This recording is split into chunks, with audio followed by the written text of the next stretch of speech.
Hoji aka, sizda ham pul ko'payib ketdi deb gapiraverib, odamlarning miyasiga chiqib, Nodir hoji aka ham ko'tarilib ketdilar.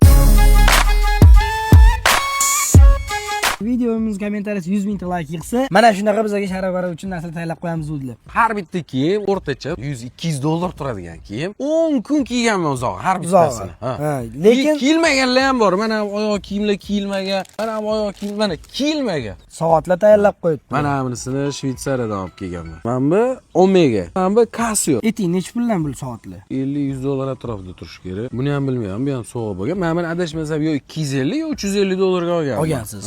Mana shu kiyimlarning o'zi 100 dan, oyoq kiyimlar ham 100 dan. Xo'p, 100 dan bo'lganda 1600 bo'lar ekan. Oyoq kiyimlar ham 100 dan bo'lganda 4000 dollarlik narsa primerni berayotgan ekanlar. Kiyimlardan boshlaymiz. Nech puldan bo'ldi aka? O'zi bularni kiysam ham bo'ladi. Shunchaki uyda ko'payib ketgani uchun eng yaxshilarini kiysa bo'ladiganlarni olib chiqdim. Mana rasvo bo'lib ketganlarni olib chiqqanim yo'q. Чтобы o'zimga ravo ko'rganimni olib chiqdim. 16 ta kiyim bor ekan, sanab chiqdim. Ichida dvoykalari ham bor, mana o'rtalar bo'lishiga mumkin, kurtkalar ham bor. 50 ming so'mdan bizga o'tyapti aka bular.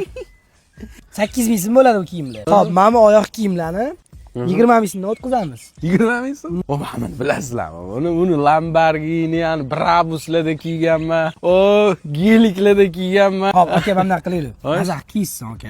50 ming so'mdan baraga qilaylik. Bo'ldi, bozor. Rozimisiz? Ha, bozor. Oyoq kiyimlar 20 ming so'mdan o'tdi bizga. Voy onasidan. Kelishdingmi? O'pdim Voy bunga. eshak.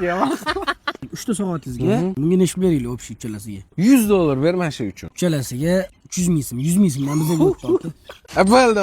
Lekin razmerni aytib qo'ya qoling. Oyoq kiyimlar 40, 41. Tepalar M atrofida mo'ljaqlik. Nodir hoji aka, mana shu hamma kiyimlaringizga rozi bo'ling avvalo. Men roziman, barakasini bersin. Nu keyingi bloger kim bo'ladi? Siz ayting. U bloger, aktyor, biznesmen, umuman farqi yo'q. Misol uchun sizni rekordingizni yangilamoqchi bo'lgan odam kim bo'lishini aniqlaylik. To'xta, o'ylab oling.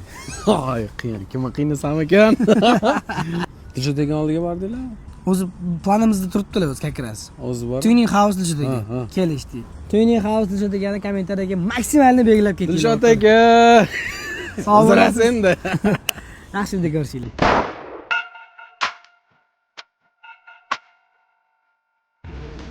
Talashmi ketdi? Talash.